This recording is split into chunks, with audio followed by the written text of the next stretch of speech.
Dennis Cuddy, who's taught at the university level. Certainly has been a consultant to industry. Certainly was with the Reagan Department of Education. Has written a number of books, which we do carry. But we like to have him on every Friday to keep us abreast of what's really going on behind the scenes, the news behind the news, the story behind the story. Dr. Cuddy, go right ahead. Okay, well, picking up on what you just said about the media, Cecil Rhodes and his group, his secret society, were not the only ones. You had Skull and Bones and the Fabian Socialists and a number of other groups, the Society for Psychical Research, all sort of doing their thing, but often networking together. It's very much like that great trust buster, as he was known, Teddy Roosevelt, who was anything but a trust buster. That's the farcical notion presented by your teachers in your public schools and universities. I have at the first of my book that's offered by Radio Liberty called "The Road to Socialism in the New World Order," a quote by an individual named Hadley. I believe it's Morris Hadley, and he's I think talking about his relative, Arthur Twining Hadley, who was a president of Yale University and had been himself a member of Skull and Bones. And the father is telling the son, who is recording this in the book, that if the people only knew what he, the Yale president, and Teddy Roosevelt were really up to, they would both lose their jobs. And that's true. That's true. Oftentimes in this sort of lineage of conspiracy, Teddy is not paid much attention to. He's given sort of short shrift. But each one of these individuals, whether it's Ulysses Grant or whoever it is, Bill Clinton or George W. Bush, whoever it is, it's all part and parcel of this same power elite puppet show that they put on. And in Teddy's case, there was a lot of consternation about the robber barons who was that was one of the names for the power elite of their day, the big corporate moguls, the Rockefellers, Morgans, and Carnegies, who were raking in all the money at the poor laborers' expense.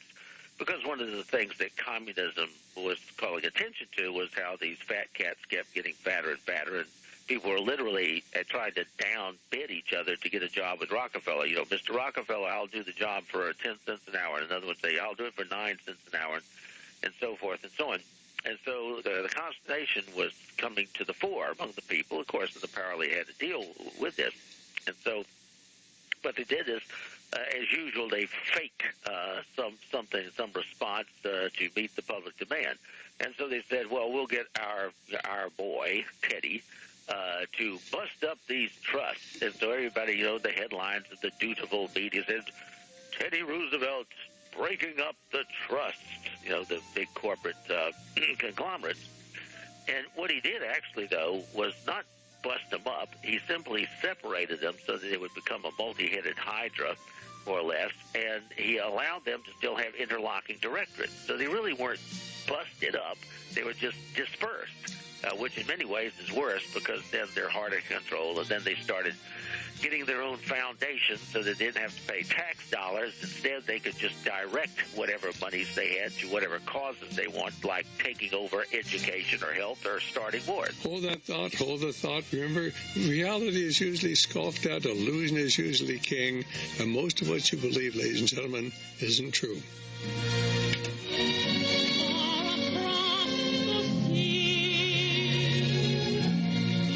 This is Dr. Stan, and it's always on Friday at this time. We have with us Dr. Dennis Cuddy, who certainly taught at the university level, who's been a consultant to industry, who held a key position in the Department of Education under Ronald Reagan. He is a prolific writer, and we carry a number of the books he has written. But of course, he writes regular columns, certainly almost on a weekly basis.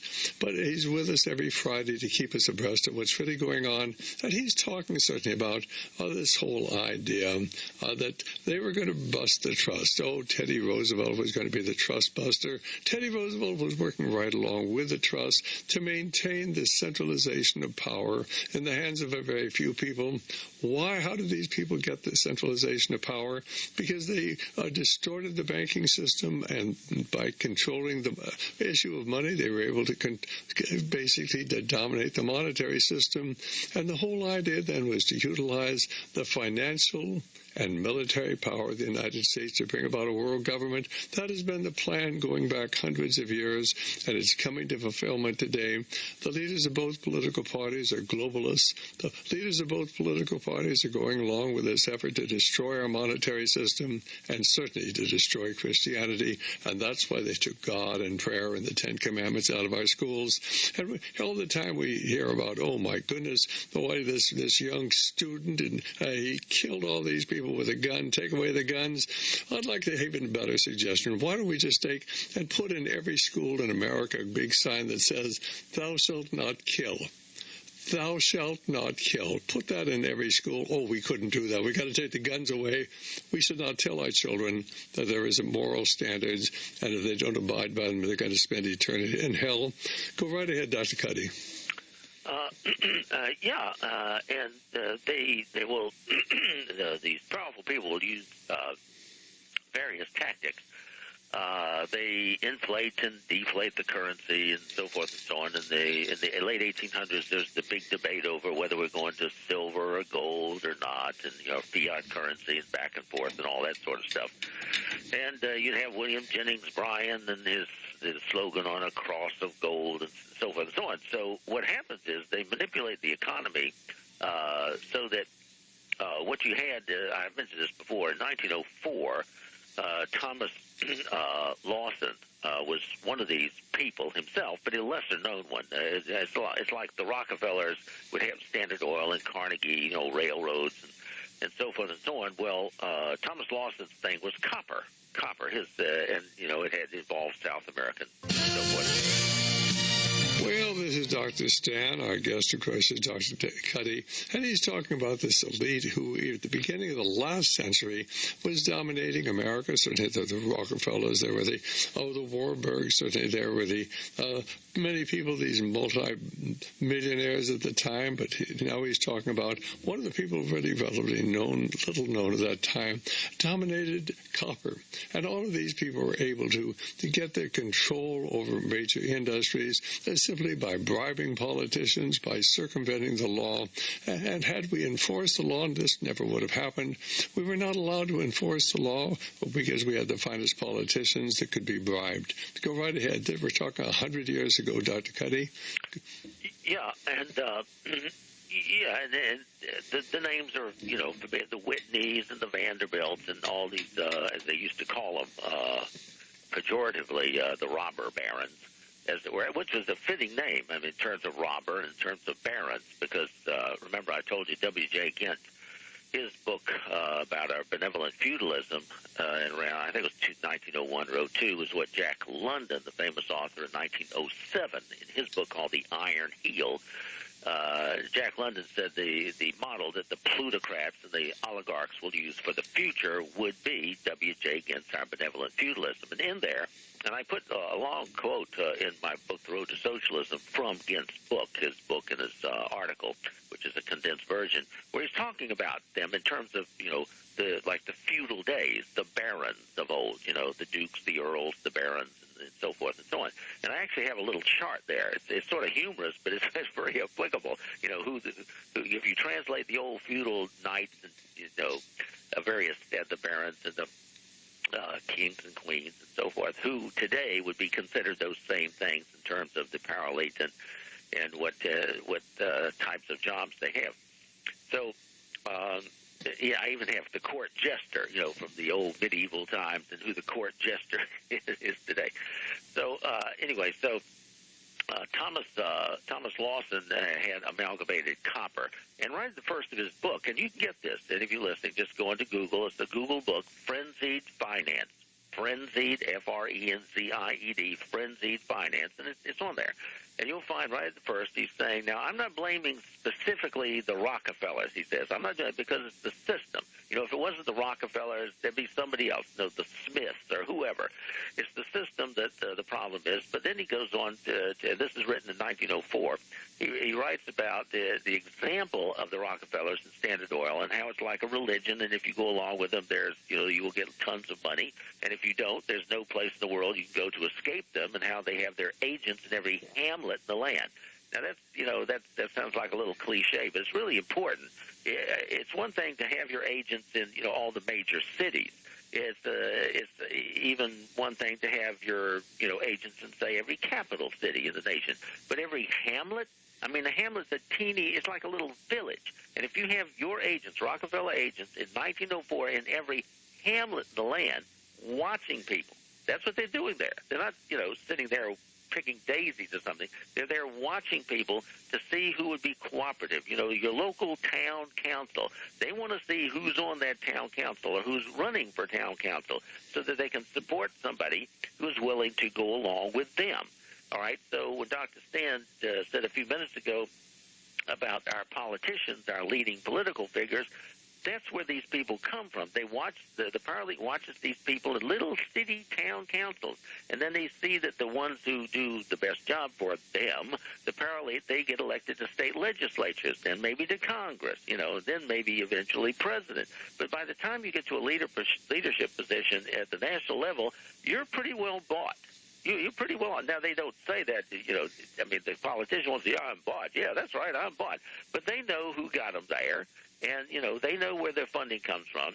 And just as important, or more importantly, they know who can destroy them. Even at that level, even if they're cocky, like Nixon got a little too cocky, see, so he had to be brought down. But Nixon was a lesson to other politicians of, you may think you're a hot shot, you may think you've reached the presidency or, a big U.S. senator, but we can topple you whenever we want. And they do that by various ways. Maybe they've, given you a little something on the side back when you were a member of a city council. They have a record of everything you've done. They watch everything that you've done in the years. Maybe they get you a sweetie pie girlfriend or something, whatever. And so by the time you get to those upper levels, if you don't play their game, it may be that you go on a campaign, to run for the U.S. Senate, and all of a sudden the media is against you. And you say, oh, my goodness, look, well, who controls the media? Well, these guys, the Power Elite controls the media, like Dr. Stan was saying. They can yank advertisers around, right? They control the press that way. If you control the press, you pretty well can control a free arm of propaganda for or against the politician. If you're on ABC News or whatever, they can slant it, for you or against you, whatever it is. And the reason they would do that is because the Power Elite has told the advertisers, you will advertise or you won't advertise on this particular radio program or whatever. And they can yank that advertising out or put it in, and that's how they manipulate things. And I put examples of that in my books, like Secret Records Revealed. I think it's I know it's 1917. I believe Oscar Calloway enters into the congressional record how they had obtained somehow a letter, I think, from a fellow named Sibley, who was Rockefeller's money person, the guy who pays off people to do or not do stuff. And they figured out that instead of having to buy their financial arm would be J.P. Morgan. Instead of having to buy up 300 newspapers, all they really had to do was buy up about 25 newspapers. And because the other papers, the major 300 around the nation fed, the news service, like they would get the New York Times news service, and they reprint from that in, the local newspaper, wherever you are, in Oregon or wherever it is. And so they would feed off to the major publications. So if they really controlled just the top 25, they'd pretty much have it. And Cecil Rhodes had done the same thing earlier. He got control of about 5 newspapers, major newspapers, and I put that also in my book, Secret Records Revealed, and one of them includes the Christian Science Monitor. You said, what? New York Times? Okay, yeah, but Christian Science? Yeah. In fact, a lot of the Power Elite people and associated with Rhodes became Christian Scientists, and that's why John Dewey, who was no dummy, I mean, he was a bad guy and messed up education on purpose, But even he, in Dewey's, in one of his books, I forget it was Individuals Old and New, he said, Christian Science rules the world.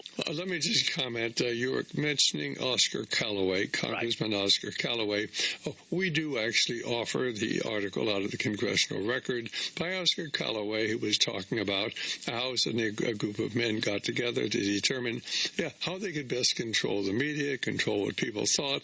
And initially, they thought they might need 100 or so newspapers. They finally decided if you control 25 newspapers, you could largely control what was going on. They bought up those newspapers, and then they utilized